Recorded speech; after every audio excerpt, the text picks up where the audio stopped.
there's monsters in the house. What the hell?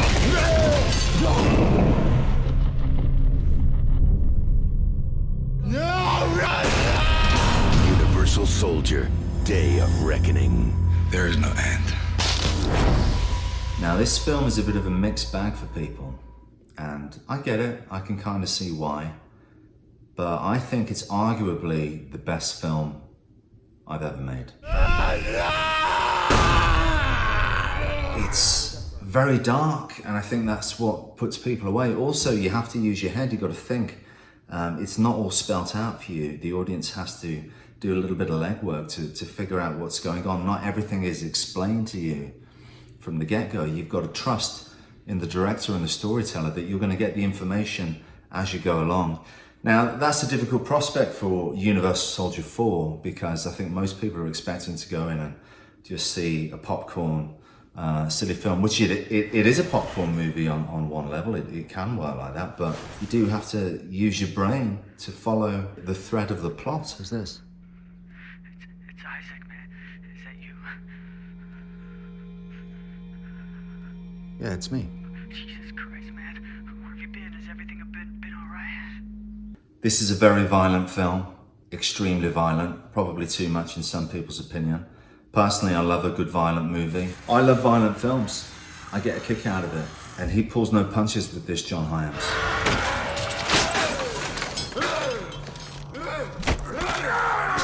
He goes all in. Make sure you see the uncut version when I hit Andrei Arlovsky with the baseball bat. His head explodes.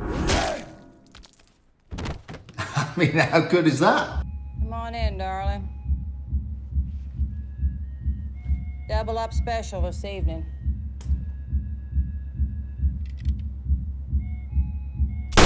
It's very interesting the way John Hyams captured the Universal Soldiers and what they're like in this. It's like because they're reanimated, they have this void in themselves. They're always looking for something is missing from their lives.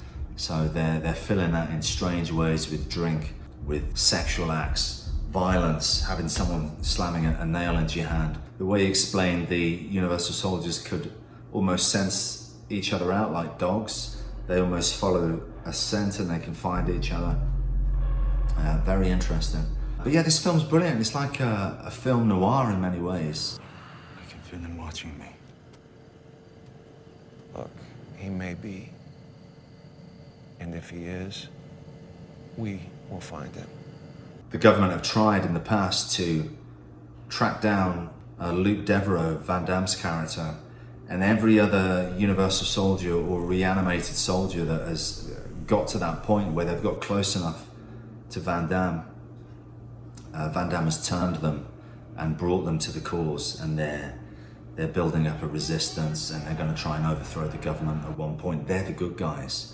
My character, my clone, has already been made once, and he got close to Van Damme, but in the process, he went crazy with this memory thing that's going on and the void he has. So what are you, my brother? No, we're kind of like the same sort of thing. Or maybe they made you better. The way we shot that was we filmed I filmed the first character on the day before, I think. The bad version of me.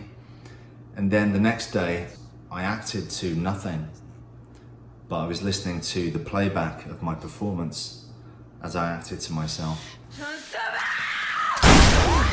And I blow my own head off. It's just like me. They actually shot my head getting blown up when I shoot him with a shotgun, but didn't put it in the movie, John. I wanted to see that bit. I wanted to see me blow my own head off. Come on, mate. Why did you deprive me of that? Special features, mate.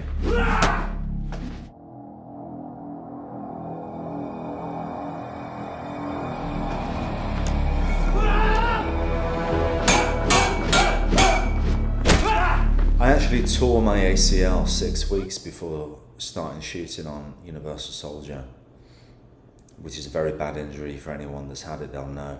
It's hard to even walk on the leg, let alone jump off it. I didn't tell the producers that I'd injured myself because I didn't want them to cast someone else. It was a whole secret. I mean, you can't really tell when you watch the film, but I really was half the man I should have been, less than that.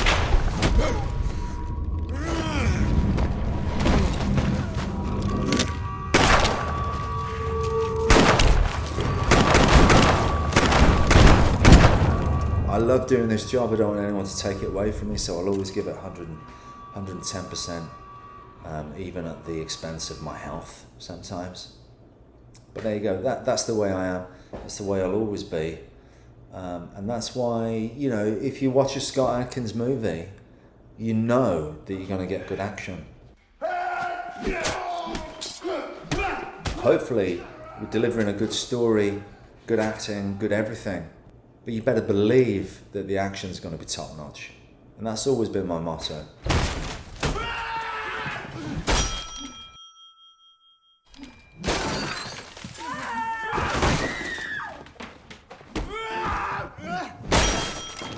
But I found very interesting that this movie, the protagonist that you're following, my character, the hero of the movie, by the time you get to the twist at the end of the film, and this is a spoiler alert, but it came out in 2012. Shame on you if you haven't seen it yet. But the fact that the hero turns out to be the villain, the guy that you've been following for this whole time, suddenly you realise, oh, he's the bad guy.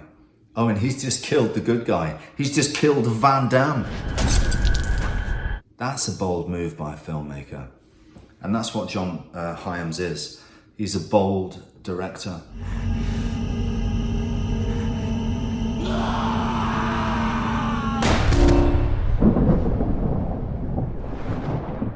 The two fights with Andrei Arlovsky are great. I love the brutality of it. I love the fact that John Hyams wanted to really see cause and effect. We built these sets and we were smashing the sets up. The sporting goods store, smashing through windows, smashing through things, baseball bats, weights in faces, heads exploding. I mean, bowling ball punching. That's an element that John brought to it that was fantastic. The violence, the fight choreography on top of that, done by my good friend Larnell Stovall, one of the best guys in the business. Phenomenal stuff.